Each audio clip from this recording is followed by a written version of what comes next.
আসসালামু আলাইকুম প্রিয় দর্শক, সবাই কেমন আছেন? প্রতিদিনের মতো চলে আসলাম এই মুহূর্তের আজকের 17ই আগস্ট 2026 রোজ সোমবারের খুবই গুরুত্বপূর্ণ ঝড় বৃষ্টি, বন্যা, বজ্রবৃষ্টি, নিম্নচাপ ও ঘূর্ণিঝড়ের আবহাওয়ার সংবাদ নিয়ে।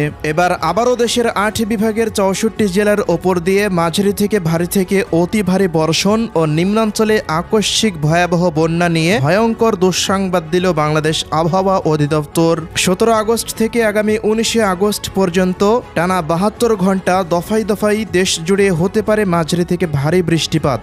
এদিকে বঙ্গোপসাগরে সৃষ্ট শক্তিশালী বৃহৎ লঘুচাপটি ইতিমধ্যেই দুর্বল হয়ে গিয়েছে, তবে বায়ু তারতম্যের কারণে পুরো বঙ্গোপসাগর এখনও পর্যন্ত উত্তাল অবস্থায় রয়েছে। বহাল রয়েছে 3 নম্বর স্থানীয় সতর্ক সংকেত। অন্যদিকে চলতি আগস্ট মাসের শেষ সপ্তাহেই বঙ্গোপসাগরের বুকে আবারও তৈরি হতে পারে একটি নতুন শক্তিশালী লঘুচাপ বা নিম্নচাপ, এমনটাই জানাচ্ছেন আবহাওয়াবিদেরা। তো প্রিয় দর্শক, আজ এবং আগামী এক সপ্তাহ দেশের 8 বিভাগের 64 জেলা, ভারতের পশ্চিমবঙ্গ, আসাম, মেঘালয় ও ত্রিপুরা রাজ্যের কোন কোন জেলাগুলিতে আবহাওয়া পরিস্থিতি কেমন থাকতে পারে বিস্তারিত আবহাওয়ার রিপোর্ট থাকছে আজকের এই ভিডিওটিতে। কে কোন জেলা থেকে দেখছেন আমাদের এই ভিডিওটি কমেন্ট করে জানিয়ে দিন। প্রতিনিয়ত আবহাওয়ার সঠিক তথ্য পেতে অবশ্যই আমাদের ইউটিউব চ্যানেলটিকে সাবস্ক্রাইব করে নিতে ভুলবেন না। প্রিয় দর্শক, প্রতিদিনের মতো আমরা সরাসরি পর্যায়ে চলে আসলাম ইউরোপিয়ান আবহাওয়ার পূর্বাভাস মডেল রাডারের কৃত্রিম ভূ উপগ্রহ চিত্রে।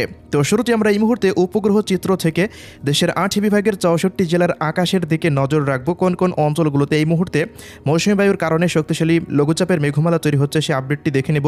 পাশাপাশি বঙ্গোপসাগর আবারও ফের উত্তাল হতে শুরু করে দিয়েছে। নতুন কোনো লঘুচাপ সৃষ্টি হতে পারে কিনা, কী সম্ভাবনা পাওয়া যাচ্ছে রাডার থেকে, সেই পরিস্থিতির দিকেও নজর রাখবো। এরপর চলে যাব বিস্তারিত বৃষ্টিপাতের পূর্বাভাসে। প্রিয় দর্শক, এই মুহূর্তে আমরা উপগ্রহ চিত্র থেকে দেখতে পাচ্ছি দেশের 8 বিভাগের 64 জেলার আকাশে আবারও সক্রিয় হয়েছে দক্ষিণ পশ্চিম মৌসুমী বায়ু। লঘুচাপটি ভারতের পশ্চিমাঞ্চলের দিকে সরে যাওয়ার কারণে মৌসুমী বায়ু ফের বিস্তার লাভ করেছে দেশের 8 বিভাগের ওপর দিয়ে। এর কারণেই রংপুর, ময়মনসিংহ, সিলেট, রাজশাহী, ঢাকা, খুলনা, বরিশাল, চট্টগ্রাম এই সমস্ত অঞ্চলগুলির ওপর দিয়ে ভারী বজ্রসহ বৃষ্টিবাহী মেঘের আনাগোনা রয়েছে। আজ সকালের পর হতে খুলনা, বরিশাল, চট্টগ্রাম, ঢাকা এছাড়াও দেশের অন্যত্র 2-1 স্থানের উপর দিয়ে মাঝারি থেকে ভারী মানের বৃষ্টিপাত হতে দেখা গিয়েছে। আগামী 72 ঘন্টা বা 96 ঘন্টা পর্যন্ত দেশের 8টি বিভাগের ওপর দিয়ে ফের মাঝারি থেকে ভারী মানের বৃষ্টিপাত শুরু হতে পারে বলে জানাচ্ছেন আবহাওয়াবিদরা। এই মুহূর্তে ভারতের পশ্চিমবঙ্গ, পাশাপাশি ত্রিপুরা এই অঞ্চলগুলোতে আকাশটা প্রচণ্ড মেঘলা থেকে মেঘাচ্ছন্ন দেখতে পাচ্ছি। আজ রাতের পর হতেই সারা দেশের আবহাওয়ায় শুরু হতে পারে নতুন পরিবর্তন। এদিকে লঘুচাপটি বিদায় নেওয়ার পর বঙ্গোপসাগর কিছুটা স্বাভাবিক অবস্থায় ফিরলেও আবারও পুরো বঙ্গোপসাগর জুড়ে গভীর সঞ্চলনশীল যুক্ত মেঘমালা তৈরি হচ্ছে এবং সেই মেঘমালা আস্তে আস্তে কিন্তু ভারতের পশ্চিমাঞ্চলের দিকে বিস্তার লাভ করেছে। এই মুহূর্তে আবারও বঙ্গোপসাগর উত্তাল, ঘন্টায় প্রায় 45 থেকে 60 কিলোমিটার বেগে তীব্র দমকা বা ঝোড়ো বাতাস বয়ে যাচ্ছে বঙ্গোপসাগর জুড়ে। এজন্য নৌকা ও মাছ ধরার ট্রলারগুলোকে উপকূলের কাছাকাছি থেকে সাবধানে চলাচল করতে বলা হয়েছে। 3 নম্বর সতর্ক সংকেত বহাল রেখেছে বাংলাদেশ আবহাওয়া অধিদপ্তর দেশের 4 সমুদ্র বন্দরের ওপর দিয়েই। তো বায়ু তারতম্যের কারণে বঙ্গোপসাগর উত্তাল থাকলেও আপাতত আগামী এক সপ্তাহের মধ্যে তেমন কোনো লঘুচাপ সৃষ্টির মতো পূর্বাভাস পাওয়া যাচ্ছে না। তো প্রিয় দর্শক, এবার আমরা সরাসরি চলে যাচ্ছি বৃষ্টিপাতের পূর্বাভাসে। প্রিয় দর্শক, প্রতিদিনের মতো আমরা সরাসরি পর্যায়ে চলে আসলাম ইউরোপিয়ান আবহাওয়ার পূর্বাভাস মডেল রাডারের মেঘমালা এবং বৃষ্টিপাতের আপডেটে। এবার জানিয়ে দেব 17ই আগস্ট 2026 রোজ সোমবারের দেশের 8 বিভাগের 64 জেলার জেলাভিত্তিক আবহাওয়ার পূর্বাভাস। 17ই আগস্টে আবারও ঢাকা, খুলনা, বরিশাল, চট্টগ্রাম, রংপুর, রাজশাহী, ময়মনসিংহ, সিলেট, ভারতের পশ্চিমবঙ্গ, পাশাপাশি ত্রিপুরা রাজ্যের একাধিক জেলার ওপরে দিনের মধ্যে 2 থেকে 5 দফা মাঝারি বা হালকা বা ভারী মানের বৃষ্টিপাতের কথা জানিয়েছে বাংলাদেশ আবহাওয়া অধিদপ্তর। এই বৃষ্টিপাত আগামী 19 আগস্ট পর্যন্ত চলমান থাকতে পারে সারা দেশের ওপর দিয়েই। তো প্রিয় দর্শক, শুরু করছি ঢাকা বিভাগের আবহাওয়ার পূর্বাভাস দিয়ে।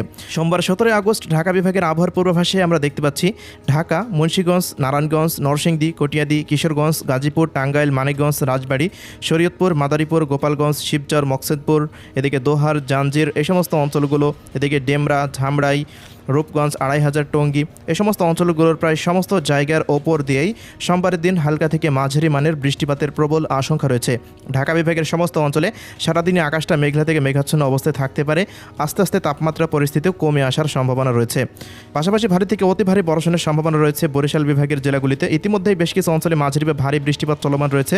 17 আগস্টেও দেখা যাচ্ছে বরিশাল, পিরোজপুর, ঝালকাঠি, বরগুনা, পটুয়াখালী, ভোলা, কাউখালী, জিয়ানগর, মঠবাড়িয়া, মির্জাগঞ্জ, এদিকে বেতাগি, ভোপাল, দুমকি, দশমিনা, চরফেশন, লালমোহন, বুরহানুদ্দিন, হাতিয়া, মনপুরা, কলাপাড়া, কুয়াকাটা এই সমস্ত অঞ্চলগুলোর সমস্ত জায়গা, পাথরঘাটা, মঠবাড়িয়ার প্রায় সমস্ত স্থানের ওপর দিয়ে মাঝারি থেকে ভারী মানের বৃষ্টিপাতের প্রবল আশঙ্কা রয়েছে সোমবারের দিন। পাশাপাশি এদিকে খুলনা বিভাগেরও বেশ কিছু অঞ্চলের ওপর দিয়ে মাঝারি বা ভারী বৃষ্টিপাত হতে পারে, যেমন কুষ্টিয়া, মেহেরপুর, চুয়াডাঙ্গা, ঝিনাইদহ, মাগুরা, আলমডাঙ্গা, এদিকে রয়েছে দামুড়হুদা, কোটসাদপুর, চুয়াডাঙ্গা, এরপর রয়েছে নড়াইল, যশোর, এদিকে রয়েছে অভয়নগর, গিলাতলা, খুলনা, দৌলতপুর, সাতক্ষীরা, শ্যামনগর, মোংলা, বাগেরহাট এই সমস্ত অঞ্চলগুলোর সমস্ত স্থানের উপর দিয়ে মাঝারি থেকে ভারী মানের বৃষ্টিপাতের প্রবল আশঙ্কা রয়েছে।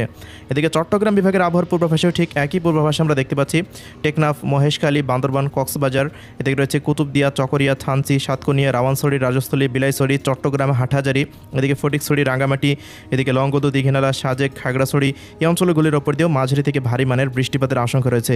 বিক্ষিপ্ত ছড়িয়ে ছিটিয়ে বৃষ্টিপাত হতে পারে ফেনী, নোয়াখালী, লক্ষ্মীপুর, চাঁদপুর, চৌমুহনী, রায়পুর, হাজীগঞ্জ, লাকসাম, কুমিল্লা, ব্রাহ্মণবাড়িয়া, ব্রাহ্মণপাড়া, হোমনা এই সমস্ত অঞ্চলগুলির ওপর দিয়ে। চট্টগ্রাম, খুলনা, বরিশাল ও ঢাকা বিভাগের জেলাগুলিতে আকাশটা সারাদিনই মেঘলা থেকে মেঘাচ্ছন্ন অবস্থায় থাকতে পারে। দীর্ঘ বৃষ্টি বিরতির পর সিলেট বিভাগে 17 আগস্টে আবারও মাঝারি থেকে ভারী মানের বৃষ্টিপাত কিন্তু শুরু হতে যাচ্ছে। তো রাডারের পূর্বাভাস অনুযায়ী সোমবারের দিন বিশ্বম্ভরপুর, সতকবাজার, জয়ন্তাপুর, জাকিগঞ্জ, চরখাই, এদিকে সিলেট, সুনামগঞ্জ, বড়লেখা, জগন্নাথপুর, ফেনারবাগ, ইটনা, বানিয়াচং, হাবিবগঞ্জ, নাসিরনগর, এদিকে কামালগঞ্জ, মৌলভীবাজার, হবিগঞ্জ, কোলাউড়া, বালাগঞ্জ, বড়লেখা, জাকিগঞ্জ এই সমস্ত অঞ্চলগুলোর প্রায় সমস্ত স্থানের ওপর দিয়ে সোমবারের দিন মাঝারি বা ভারী মানের বৃষ্টিপাত হওয়ার সম্ভাবনা রয়েছে। পাশাপাশি এদিকে ময়মনসিংহ বিভাগের জেলাগুলির ওপর দিয়েও মেঘের আনাগোনা বৃদ্ধি পেতে পারে। হালকা থেকে মাঝারি ধরনের বিক্ষিপ্ত বৃষ্টিপাতের একটা আশঙ্কা রয়েছে সোমবার। ময়মনসিংহ, শেরপুর, জামালপুর, নেত্রকোনা, ফুলপুর, চারাকান্তা, নালিতাবাড়ি, বাহাদুরাবাদ, শ্রীবর্দী এই সমস্ত অঞ্চলগুলোর সমস্ত স্থানের উপর দিয়ে এই আবহাওয়া প্রযোজ্য। অন্যদিকে রাজশাহী বিভাগের জেলাগুলিতেও বৃষ্টিপাতের প্রবণতা বৃদ্ধি পেতে পারে, যেমন এদিকে ভেড়া, ভাঙ্গুড়া, সাঁথিয়া, সিরাজগঞ্জ, তাড়াশ, সিংড়া, নাটোর, নন্দীগ্রাম, বগুড়া, এদিকে নওগাঁ, জয়পুরহাট, শিবগঞ্জ, আক্কেলপুর, আদমদিঘি, পাঁচবিবি, এদিকে গোমস্তাপুর, চাঁপাইনবাবগঞ্জ এই অঞ্চলগুলোতে বৃষ্টিপাতের প্রবণতা বৃদ্ধি পেতে পারে। এদিকে রাজশাহী, পাবনা এই অঞ্চলগুলোর দু এক স্থানের উপর দিয়েও, নওগাঁ জেলার দু এক স্থানের উপর দিয়েও হালকা মানের বৃষ্টিপাতের আশঙ্কা রয়েছে। অন্যদিকে প্রিয় দর্শক, রংপুর বিভাগের জেলাগুলির আবহাওয়ার পূর্বাভাসে আমরা দেখতে পাচ্ছি রংপুর, দিনাজপুর, ঠাকুরগাঁও, পঞ্চগড়, নীলফামারী, লালমনিরহাট, কুড়িগ্রাম ও গাইবান্ধা জেলাগুলিতে 17 তারিখে সারাদিনে আকাশটা আংশিক পরিসরে মেঘলা নিয়ে থাকলেও রাত 10টার পর হতে দিনাজপুর, সাইদপুর, কালাহড়, পীরগঞ্জ, এদিকে ঠাকুরগাঁও, বোদা, পঞ্চগড়, দেবীগঞ্জ, জলঢাকা, লালমনিরহাট, কুড়িগ্রাম এই অঞ্চলগুলির ওপর দিয়ে মাঝারি ধরনের বৃষ্টিপাতের আশঙ্কা রয়েছে। রংপুর, এদিকে গাইবান্ধা, চিলমারি, পীরগঞ্জ, বিরামপুর এই অঞ্চলগুলিতে রাত্রিকালীন সময়ে আবহাওয়াটা মেঘলা থেকে মেঘাচ্ছন্ন অবস্থায় থাকতে পারে। তবে 18 তারিখের পর রংপুর বিভাগের জেলাগুলিতে বৃষ্টিপাতের প্রবণতা বৃদ্ধি পাওয়ার সম্ভাবনা দেখতে পাচ্ছি। প্রিয় দর্শক, এদিকে ভারতের পশ্চিমবঙ্গের আবহাওয়ার পূর্বাভাসে আমরা দেখতে পাচ্ছি বঙ্গোপসাগরের সৃষ্ট লঘুচাপটি এই মুহূর্তে ভারতের পশ্চিমাঞ্চলের দিকে অবস্থান করছে। এজন্য 17 আগস্ট রোজ সোমবারের দিন দেখা যাচ্ছে কলকাতা, উত্তর এবং দক্ষিণ 24 পরগনা, পূর্ব এবং পশ্চিম মেদিনীপুর, ঝাড়গ্রাম, এদিকে হলদিয়া, গঙ্গাসাগর, হলদিবাড়ি, এদিকে খড়গপুর, জমশেদপুর, পাশাপাশি পুরুলিয়া, বাঁকুড়া, হাওড়া, হুগলি, বর্ধমান, চন্দননগর, শান্তিপুর, এদিকে রয়েছে দুর্গাপুর, কাটোয়া, সিউড়ি, নলহাটি, পাশাপাশি এদিকে রয়েছে নদিয়া, বীরভূম, মুর্শিদাবাদ, মালদহ এই সমস্ত অঞ্চলগুলোর প্রায় সমস্ত জায়গার ওপর দিয়েই দেখা যাচ্ছে মাঝারি থেকে ভারী থেকে অতি ভারী মানের বৃষ্টিপাত হতে পারে সোমবার 17 আগস্টে। অন্যদিকে উত্তর ও দক্ষিণ দিনাজপুর, শিলিগুড়ি, দার্জিলিং, জলপাইগুড়ি, আলিপুরদুয়ার, কোচবিহার, কালিম্পং এই সমস্ত অঞ্চলগুলোতে আস্তে আস্তে মেঘের আনাগোনা বৃদ্ধি পেতে পারে। তবে 17 তারিখে বড়সড় আবহাওয়া পরিবর্তন লক্ষ্য করা যাচ্ছে না। আগামী 18 আগস্টের পর এই অঞ্চলগুলোতে বৃষ্টিপাতের পরিমাণ কিছুটা বৃদ্ধি পেতে পারে। আসাম, মেঘালয়ের দিকেও আবহাওয়াতে তেমন উল্লেখযোগ্যভাবে পরিবর্তন দেখা যাচ্ছে না। তবে এদিকে ত্রিপুরা রাজ্যের ধলাই, খোয়াই, গোমতী, ঊনকোটি, সিপাহীজলা, উত্তর দক্ষিণ পশ্চিম ত্রিপুরা, আমবাসা, আগারতলা, আরামপুর, উদয়পুর এই অঞ্চলগুলোতে বৃষ্টিপাতের পরিমাণ বৃদ্ধি পেতে পারে। পাশাপাশি এদিকে শিলচর, নাগাল্যান্ড, মিজোরাম রাজ্যের দিকেও বৃষ্টিপাতের প্রবণতা বৃদ্ধি পাওয়ার আশঙ্কা রয়েছে। বৃষ্টিপাতের প্রবণতা আগামী 19 তারিখ পর্যন্ত থেমে থেমে দুই বাংলা জুড়েই অব্যাহত থাকতে পারে। তো এই ছিল আজকের সংক্ষিপ্ত আবহাওয়ার রিপোর্ট। আল্লাহ হাফেজ।